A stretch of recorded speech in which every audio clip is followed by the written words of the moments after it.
Brogdon, 29 points. That is his second most this season as a Boston Celtic. He was efficient from the floor, crazy from three, and really, Chris, just was Malcolm Brogdon. Here he is on his roll this season. I didn't know what it would be like. I knew I'd be coming off the bench. The Celtics, Brad, they were very upfront about that, coming off the bench. And I, was all for it, am all for it. And I knew it would be a very fluid situation. And for me, it's about understanding that, embracing it, and continuing to embrace it for 82 games in the playoffs. And I feel like that's what I've done. That's what I've tried to do to the best of my ability. As far as the rest of the team, as far as us being successful, this is exactly what I thought. I thought I'd be coming to a championship team. That's what we have here. I want to win. The last 2 seasons for me were rough, not being able to win. I'm a winner. I feel like I've been known as a winner. I want to be known as a winner when I'm done playing in this league. And I want to win at the highest level, and that's winning a championship. So being in Boston, being a Celtic fits me perfectly. Malcolm Brogdon coming off the bench all season, a starter coming off the bench, the epitome of a sixth man. And his teammate, Jason Tatum, the superstar, agrees. This is what he tweeted today after the Celtics named him the player of the game, sixth man of the year, which brings us to the Forsberg Four, because we are here to rally and advocate for our guy. Malcolm Brogdon should be sixth man of the year. It is an award that should go to a man who was consistently coming off the bench, if you ask me, but you have the numbers. No, and I don't disagree. I was just going to turn the floor over to you. So Immanuel Quickley is the betting favorite right now. Yep. And I'm not taking anything away from Immanuel Quickley's year. He's been fantastic, but his numbers have been juiced by being a starter for 17 games this year. And so we start Forsberg Four with the number 265.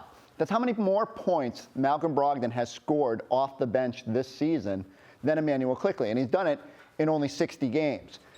If you look at the numbers, Brogdon has 1,000 through 67 games. Quickley is at 735 through 60. His overall numbers are juiced by 420 points in the 19 starts that he's made. Brogdon is still higher overall in scoring average. He's actually 95th in the league. Quickley is down at 99th.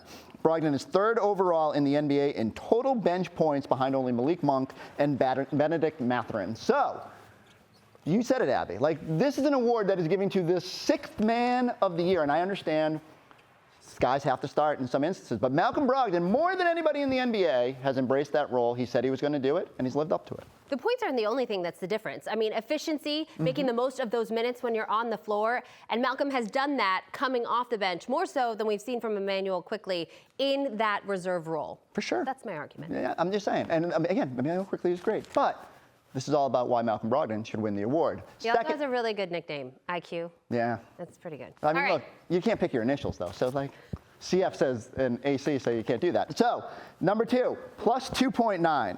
That is Boston's net rating in 218 minutes where Brogdon is on the floor without either J out there. I thought this was fascinating. That's the key, without either J. Right. So it doesn't happen often. That's not a big sample size. Yeah. But last season, the Celtics were minus 8.7 net rating in 493 minutes when the Jays weren't on the court. Essentially, they couldn't survive in those minutes. They kept just stinking. Well, Malcolm Brogdon has been fantastic this year. Look at the numbers. 218, 111.6 offensive rating, 108.8 defensive rating. The Knicks are plus 1.6 with Quickley when he doesn't play without Jalen Brunson or Julius Randle. It is over 678 minutes, so he has had to more often play without superstars, and yet he hasn't been as effective as the net rating might suggest. I just go back to it. What did we come out of the finals saying last year, Abby? Geez, if they just had one more guy off the bench who could keep this thing afloat. And that's what Malcolm Brogdon has done. All of that, to me, also speaks to the fact that he's a guy who can be the man, has been the man, and can be that guy when the Celtics need him to. But he also has sacrificed. And we use that word, I think, a little too much in sports, but the sacrifice that Malcolm Brogdon has made to be a part of this team and try to help them win a championship, to me, speaks volumes. To be the man, you got to beat the man. Forsberg Four, number 3. 44.4. You know 44 is one of my favorite numbers. That is my favorite number, by the way. No argument here from the Time Lord lover. So this is Malcolm Brogdon's three-point percentage this season. He is, ironically, 4th in the NBA, just keeping the 4s going.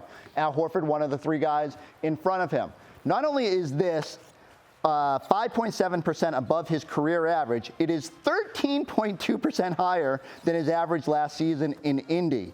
The other thing I love is, as good as he's been from beyond the arc, and as much as he has embraced the Celtics' three-point offense, Abby, he still drives. He's equal in drives per game with Jaylen Brown and Jason Tatum, and doing it on 10 less minutes per game. So every time the Celtics get a little bit too three-point happy, I love watching Malcolm Brogdon because he's like, you know what? Just going to go to the basket, blow by a defender, get an easy layup, and get this offense going again. He's a great stabilizing force out there.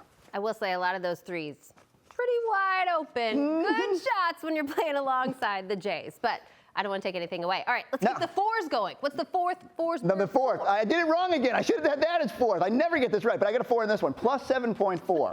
That is Boston's net rating when Malcolm Brogdon is the point guard on the floor. Now, this isn't any Marcus Smart slander. Marcus has had a perfectly fine season, maybe not to his level. We don't do that here, Forsberg. I'm sorry. Marcus Smart slander. Yeah, no, we don't tolerate it. It's not in this house. Exactly. But what it is so Malcolm Brogdon has had to play point guard a lot at points this season, maybe out there with Derek White or Peyton Pritchard, whatever the case may be. And he's just been a steadying force for this team. He's played 52% of his time overall at point guard per cleaning the glass. The Celtics average 117.7 points per 100 possessions in those instances. Again, I go back to it. He's steady. He can go get other people involved. He can take care of the basketball, which was a huge issue in those finals last year. And I go back to it, Abby. I don't know if he's the missing piece. Sure feels like he is. So we'll see, because we're going to go into the playoffs now. We'll find out just how impactful Malcolm Brogdon can be. All of those numbers sure feel like a sixth man of the year. And this is the first season that the award will be named after a former Celtics legend in John Havlicek. Let's do this. He embodies it. Make the right vote, people.